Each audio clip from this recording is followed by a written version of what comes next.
Abşeron rayonu Xırdalan şəhəri Abşeron Gənclər şəhərciyində çox mərtəbəli yaşayış binasında yanğın baş verib.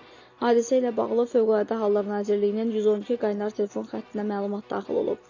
Məlumatla əlaqədar dərhal əraziyə Fövqəladə Hallar Nazirliyinin Dövlət Yanğından Mühafizə və Xüsusi Riskli Xilasetmə Xidmətinin qüvvələri cəlb olunub.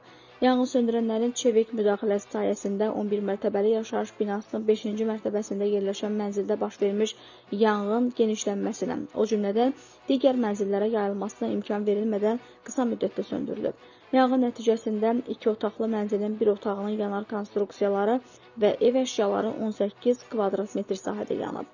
Fövqəladə Hallar Nazirliyinin qüvvələri tərəfindən təhlükəsizlik tədbirləri çərçivəsində bina sakinləri təxliyə olunub, xəsarət alan olmayıb. Mənzilin qalan hissəsi və digər mənzillər yanğından mühafizə olunub.